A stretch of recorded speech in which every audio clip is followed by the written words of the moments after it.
Calling the City Council meeting for the City of Bonnie Lake for January 24th, 2023 to order. Welcome, everybody. First thing we do is salute the flag, so if everybody could please stand. I pledge allegiance to the flag of the United States of America and to the republic for which it stands, one nation, under God, indivisible, with liberty and justice for all. Okay, Madam Clerk, could you call the roll, please? Mayor McCullough. I'm here. Deputy Mayor Carter. Here. Councilmember Baldwin. Here. Councilmember Evans. Here. Councilmember Fullerton. Here. Councilmember McClymans. Here. Councilmember Swatman. Present. And Councilmember Watson. Here. Okay, seeing we have no agenda modifications, we have no announcements, appointments, or presentation, and seeing that there is no public hearing, we will go on to citizen comments. I believe we do have a virtual comment. Are we ready, queued up? And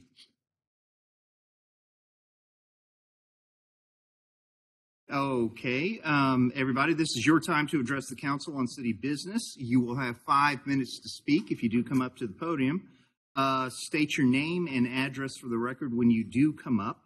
And now, I believe we do have somebody through the airwaves.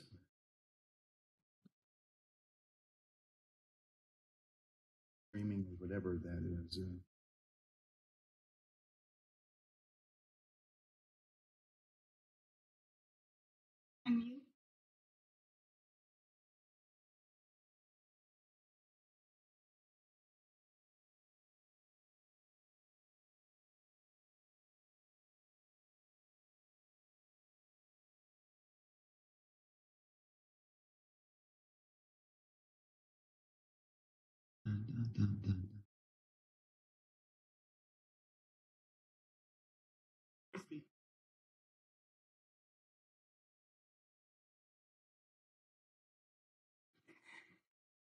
Lindsay, are you ready to comment? Raise your hand. Yes, I am. Sorry. Please state your name and address. My name is Lindsay Callia. My address is 19708 100th Street East, Bonnie Lake.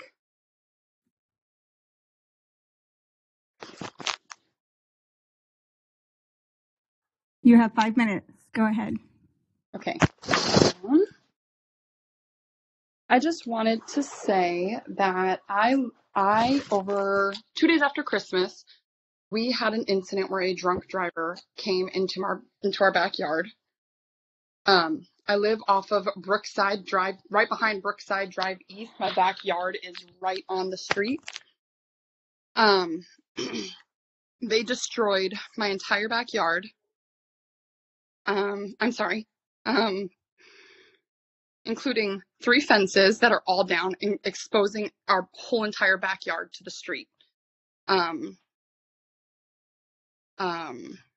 has traumatized my entire family, and especially my 2 older daughters who are 10 and 12. My purpose for saying this is because we have people that race. We have a roundabout, and after they come past the roundabout, they race down the street. And you can hear them, and every time my kids hear it, they freak out. And this has been before the accident. And so I'm just basically trying to figure out if there's any sort of speed aversions that we can put in place for this. I know that speed bumps can be a detriment to first responders, so anything other than speed bumps would be great. If we could get police enforcement to come out and do speed monitoring, to try and catch the speeders. I know that some of my neighbors have reached out to Bonnie Lake Police Department and there has been no response or action taken. I just wanted to keep my family safe and my neighbors' families safe and prevent something like this from happening again. So I'm just wondering, what can we do as a whole to fix this problem? Does the council mind if I ask her a question? Ma'am, you mentioned a roundabout in your when you were talking about that. Normally roundabouts are built to be a speed deterrent. Right. How do they, you say this is a constant thing that happens in racing around the roundabout? So they come around the roundabout, and then once they go past the roundabout, it's just a straight road with like a tiny little curve, and they just speed off. Okay. And Mr. Mayor, that roundabout's more of a turning circle than anything. It's, I mean, it couldn't be more than maybe 10 or 12 feet in diameter tops. I see. So, yeah.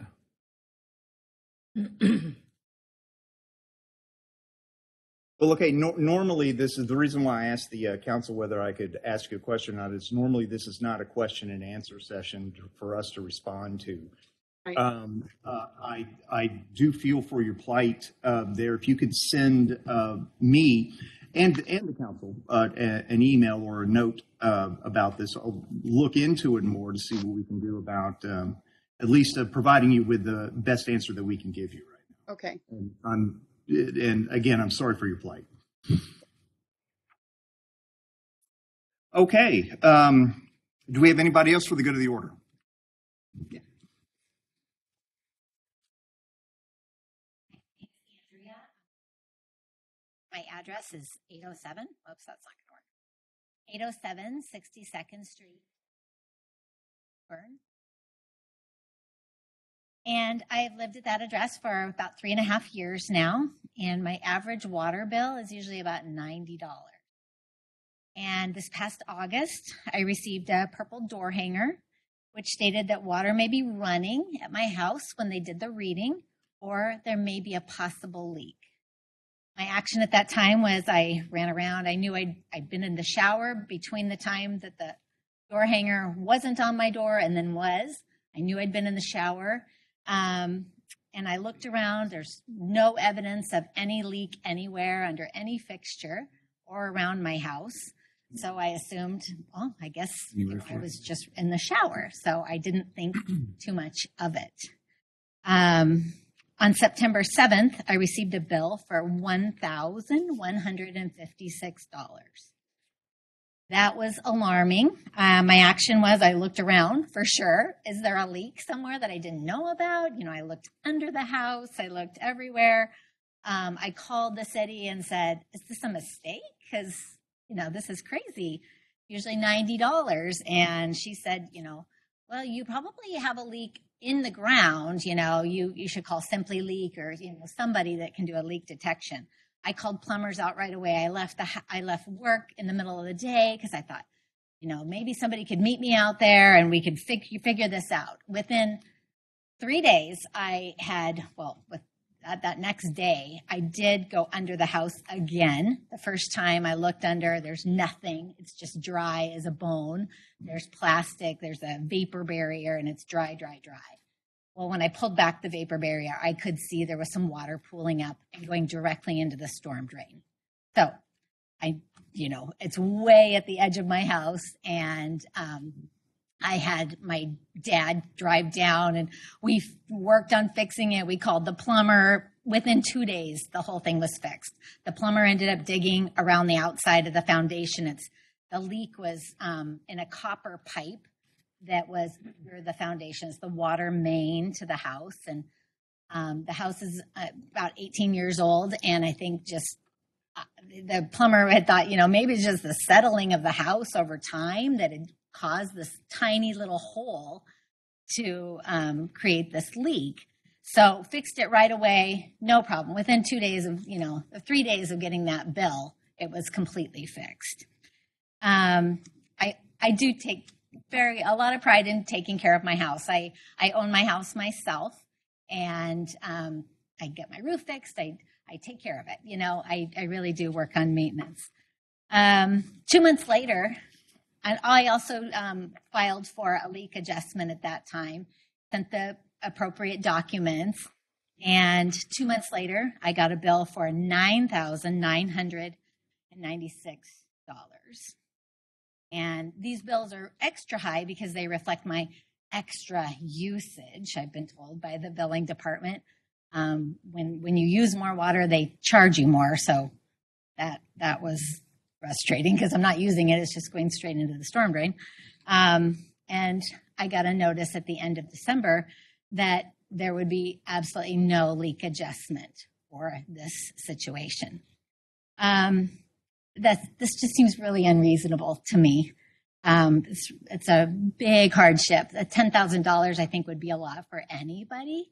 The leak adjustment was not given because the city says that no adjustment shall be given for faulty fixtures.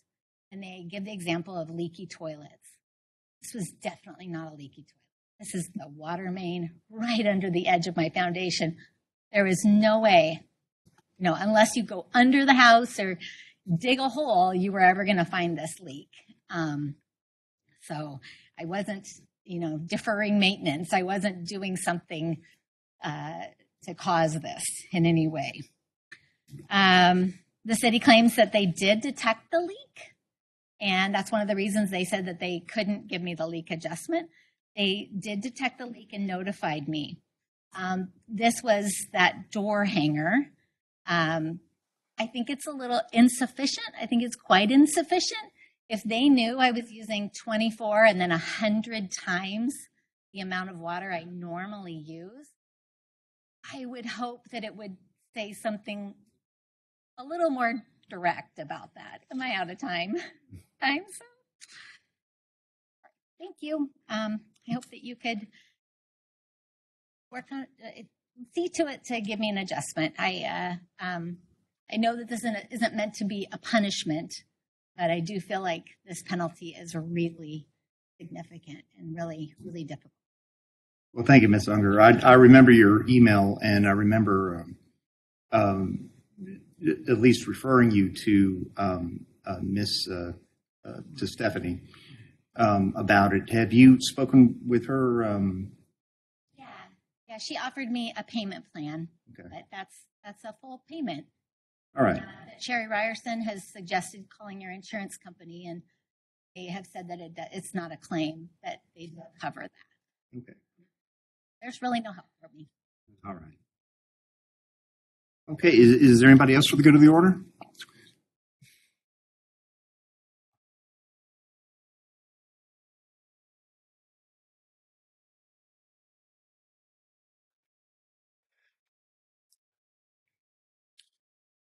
Council Mayor Dan Decker, 204 and 70th Street East, Bonnie Lake. As you know, I'm a past council member. I'm going to speak on inalienable rights. As a matter of intent, all government employees, elected, appointed, or hired should take an oath to uphold the state and federal constitution. That means I believe that everyone in the city of Bonnie Lake, if they work for the city of Bonnie Lake, should take an oath to the Constitution, both federal and state. I believe the city employees should take a course on both the state and federal Constitution. This course should be a minimum of 2 hours per amendment and paid for by the city. A pre-test and a post-test should be taken on the amendments to see what they knew before and what they know after the program. What are the amendments and what do they do? The amendments are our inalienable rights. The amendments to the United States Constitution protect our freedom from tyranny. Well, in today's market, I don't believe that's so true. I believe a course on Constitution would be good. The course will give a better understanding of the intent of each amendment. I say this where I have noticed some members of the city government don't understand the Constitution or are in state of pretense. Either or, the course would resolve the issue of ignorance. Question is, will it? I hope it would. Further, I believe city employees shall receive their standard pay to take the course, and elected officials shall receive special pay equal to their standard monthly pay, proportion thereof. Note, I am sure the Pierce Community College has a political science instructor that would be interested in teaching such a course. When a government infringes on the rights of the United States citizens or alien residents, it can bring great hardship on the perpetrators. In other words, to be sued the hell out of. for violating the Constitution upon an individual who is in the United States of America. And it's saying that more than one person has brought lawsuit. I don't know about the city of Bonnie Lake, but I do know that in other areas that has happened, and it's cost a lot of money. So I'm just saying, spend a few dollars to save a bundle. And that's what I believe. And I just wanted to say one quick little thing. In our government, city mayor, my understanding is that the mayor controls not what the council says, but who gets to speak at what time in sequence of who wishes to speak to keep order. And that's very important to understand, because to try to tell a person what they can or cannot do when they are indeed the persons that are speaking and allowed to speak on any subject, that creates a First Amendment issue that could bring litigation. A tort is something we don't want. Thank you very much, Council. All right, thank you, Mr. Decker. All right, do we have anybody else for the good of the order? Yes, sir. I didn't realize it. It's probably better said over an email. My name is Mr. Jonah McCallahan. I live at 18105 85th Street East, just right up over at the top of the hill here. I don't know if anybody visits that little coffee stand that's at the AM/PM down there. You can go up Main and make a left down that hill right there. Mm-hmm. But we live just down that hill right there, and it's only a two-way stop. It's very difficult to see. It's a very blind spot. It's a very blind intersection. So I don't, like I said, it'd probably be better over an email if maybe folks can look into maybe putting a four-way stop in there, because people fly down that hill coming from taps. That's it. Oh, they also slide down the hill when there's ice there. I've seen that. So thank you, sir. Is there anybody else for the good of the order? Okay. So moving on, we don't have any correspondence. So next will be committee reports. Can we hear from the Finance Committee, please? Yes, thank you, Mr. Mayor. The Finance Committee met today at 5 o'clock upstairs. We had a personnel update. We had a couple of resolutions that we went through. One is Murray's disposal. There's going to be a 5.01% adjustment CPI. This is actually better because it's compared to what it could have been if we were still on the Bellevue CPI deal. We changed to the Tacoma one a year or two ago. That would have been 7%. So that's slated to go on the February 14th consent agenda. And then we have Resolution 3111, which was the authorizing continuance of professional services agreement with Summit Law Group. That's basically to handle negotiations with the police guilds and AFSCME. And then that is also set for February 14th for consent. And Ordinance D23-09, employee holidays. This changes the language in there in regards to some of the holidays, vacation, bereavement, leave, and shared sick leave, and who's in charge of putting that information out or whatnot. One of the big changes is observing Juneteenth as a federal holiday, and just basically following what the feds do for that. So that's also slated for February 14th. We had open discussion. We really didn't have anything, and we approved our minutes. All right. Thank you, Deputy Mayor. Councilmember Morrell, how is Murray's not a monopoly? I believe that's the only company we have in the area. Is that not true? No. Waste Management. No, there's Republic, there's Waste Yeah, Management. there's some others. Okay. We talk about monopoly. Let's talk about our Comcast. Yeah. Community Development Committee, please. Thank you, Mr. Mayor. Community Development Committee did meet on January 17th, 5 o'clock upstairs. The public is always invited. Several items of business included Resolution 3113, which is professional services agreement for water systems, SCADA services. That's the sewer one, sorry. That is, of course, kind of a tier 2 kind of technical issue stuff that, as per budgeted, they have that so that they can call those folks when they get into difficult problems out there in the field. Same with the resolution 3114, which is the same SCADA, but just on the water side of the house. Same kind of a concept there. Both those resolutions were forwarded with recommended approval to the consent agenda this evening. Resolution 3112, which is a professional services agreement with KPG for the construction closeout stuff, the Public Works project, probably the last thing we'll see on that. They're just buttoning all the paperwork up on all that out there. Also, the ordinance, which is the D23-02, which is our annual code development stuff update that we went through. Jason's done an awesome job with staff, and it's already went through the public process and everything through planning agency. So it comes back, we place that on the open council, full council, so that the council could have a chance to comment on that if needed. Also approved our minutes. And we did talk about the water leak language as per the resident that was just talking about there, that very large water bill. I think there's a little bit of a, staff is doing exactly correct there with what the language that they have available to them.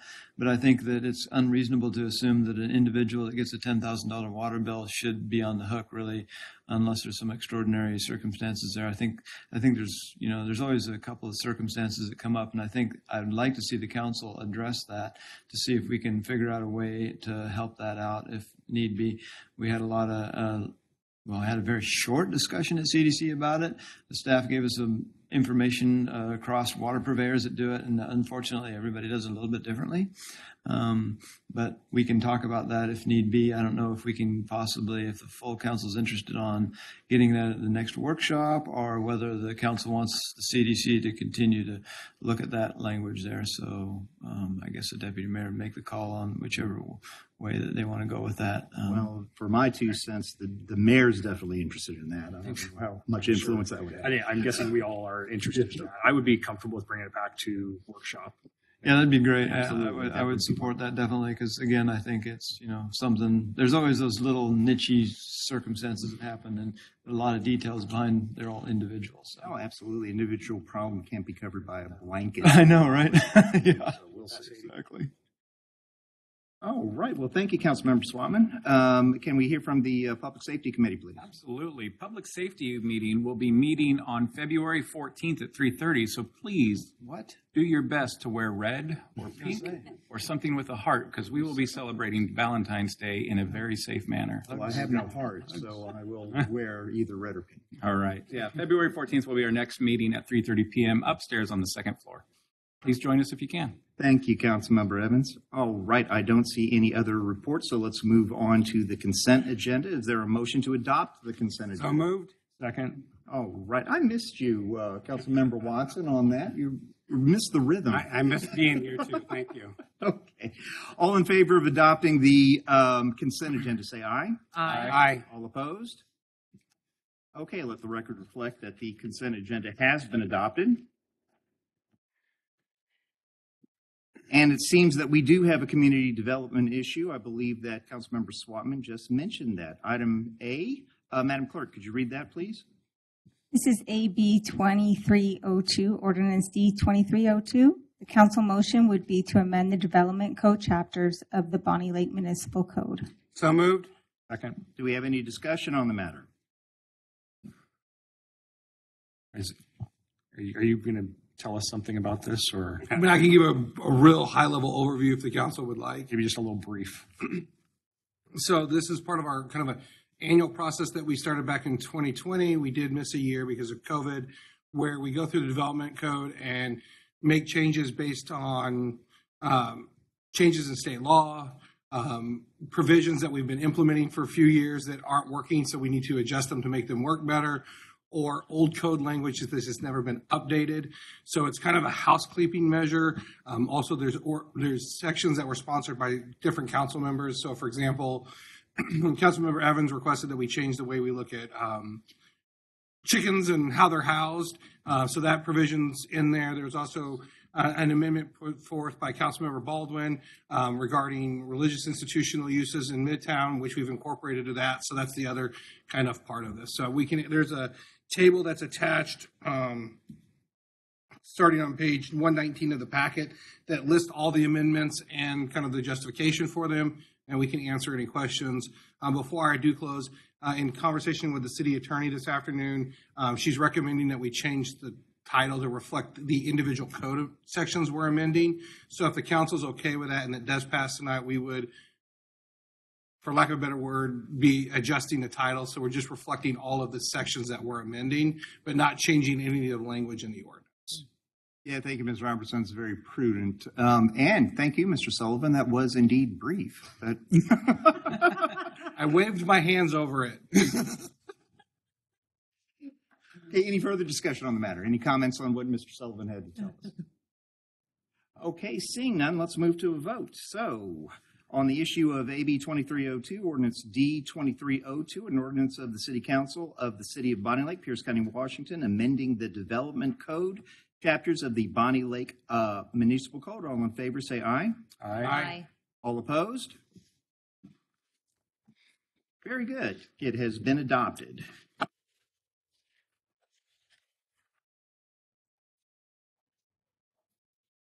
There we go. Well, this is wonderful. There is no executive or closed session, so seeing more business, we are adjourned. Oh, shoot, I tried to extend it out to 30 minutes and ramble for